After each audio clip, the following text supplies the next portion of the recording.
Thank you for coming. And I want to know, what is the one thing that has surprised you about your life? Oh, one thing, wow. Well, I'm surprised by the whole thing, honestly. I certainly didn't expect for any of these things to happen, honestly. In fact, the only reason I started a company back in '95, an internet company, was because there were only a few internet companies and I couldn't get a job at any of them.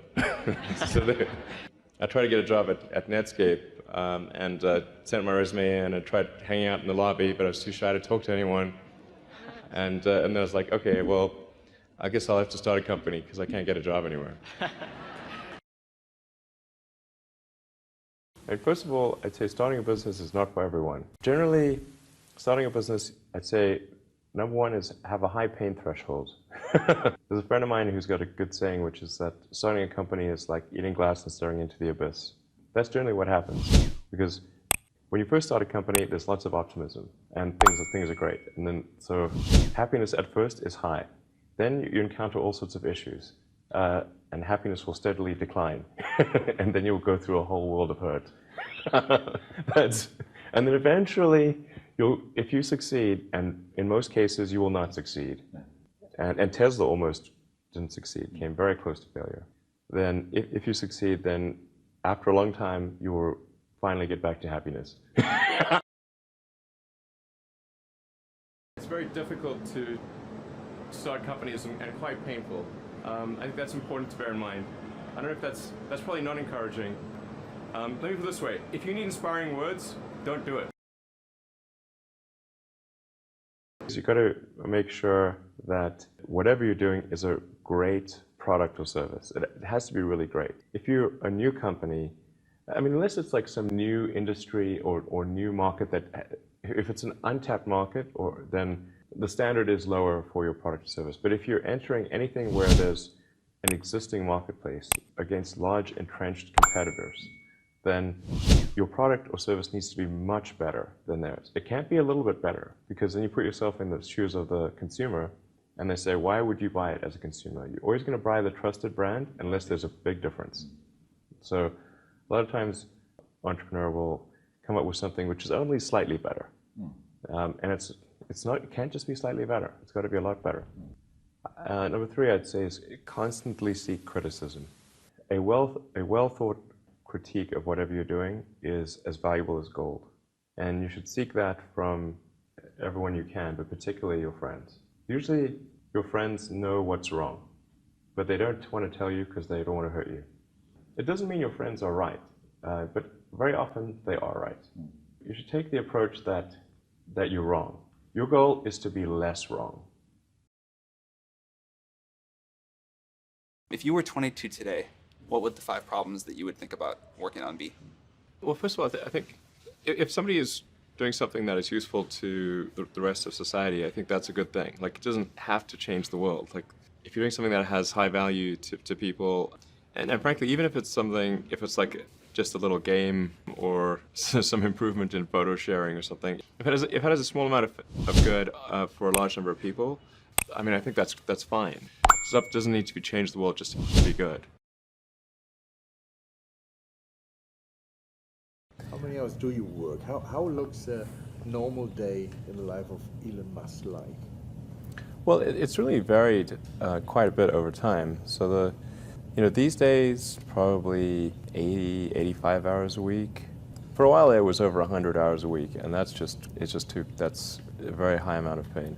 When the financial crisis hit in 2008, 2009, it was just every day, 7 days a week, morning till night, and dream about work. Okay. So it was terrible. And at what time do you get up normally in the morning? For me, it's usually about 7. 7? But I go to bed late, so usually I go to bed around 1 a.m. or so. And you start the day with a real breakfast, or just with a coffee, or with a water? You know, that also varies a lot. I think it's probably true that having a good breakfast is a good idea, but usually I don't have time for that. So sometimes it's made for me, but probably half the time I don't have any breakfast. I had to have like coffee or something like that.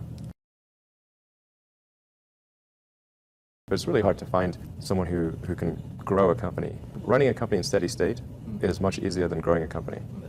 for a CEO, when apart from CEOs, when you hire people, what kind of skills do you want them to have for that? I really just ask them to tell me the story of their career and what are some of the tougher problems that they dealt with, how they dealt with those, and how they made decisions at key transition points. And usually that's enough for me to get a very good gut feel about someone. And what I'm really looking for is evidence of exceptional ability. So they face really difficult problems and overcome them. And then, of course, you want to make sure that if there was some significant accomplishment, were they really responsible, or was somebody else more responsible? And usually the person who's had to struggle with the problem, they really understand it. And they don't forget. Yeah. You can ask them very detailed questions about it, and they'll know the answer. Okay, Whereas the person who was not truly responsible for that accomplishment will not know the details. Which college? There's no need even to have a college degree Oh, wow, okay. at all. If somebody graduated from a great university, that may be an indication that they will be capable of great things, but it's not necessarily the case. If you look at, say, people like Bill Gates or Larry Ellison, Steve Jobs, these guys didn't graduate from college. Oh, dropouts, yeah. But if you had a chance to hire them, of course, that would be a good idea. Yeah, okay. The ability to attract and motivate great people is critical to the success of a company, because a company is it's a group of people that are assembled to create a product or service. That's the purpose of a company. And people sometimes forget this elementary truth. If you're able to get great people to join the company and work together towards a common goal, and you sort of have a relentless sense of perfection about that goal, then you will end up with a great product. And if you have a great product, lots of people will buy it. And then the company will be successful. Yeah. So really, it's pretty straightforward, really. Which company you founded was the most risky at the start? Well, probably SpaceX. I thought it had the lowest chance of success. I mean, I thought both Tesla and SpaceX would fail at the beginning. You thought? Yeah, So, sure. Really? Of course. But nevertheless, you put all your money in that, in both. I expected to lose it. Well, technically, what I thought was, well, I'll take half the money from PayPal, and if I lose half of it, that's okay. But then, of course, the companies encounter difficulties, and then I have a choice of either let the company die or put, all the money into the companies. And so I really didn't want the companies to die, so I put all the money in the companies. Yeah. And then I had to borrow money from friends to pay living expenses. Okay. How would you describe yourself? What are the main attributes? Well, I seem to have a high innate drive, and that's been true even since I was a little kid. I really had a very strong drive. Did all sorts of risky things when I was a kid that why did I do those things? They're crazy. So I think that's very helpful, and I care a lot about the truth of things, and trying to understand the truth of things. I think that's important. If you're going to come up with some solution, then the truth is really, really important. I think sometimes they're just the things that seem quite clear and obvious to me, and I don't understand why they aren't so obvious to everyone. So would you describe yourself as fearless? I wouldn't say I'm fearless. In fact, I feel fear quite strongly. But if what we're doing is important enough, then I just override the fear. So, but it's not as though I feel it more strongly than I would like. Well, it really depends on the stakes. If the stakes are high, if it's really important, then I will overcome the fear and just do it anyway. Really liking what you do, whatever area that you get into, given that even if you're the best, there's always a chance of failure. So I think it's important that you really like whatever you're doing.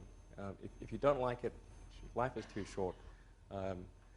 If you like what you're doing, you think about it even when you're not working.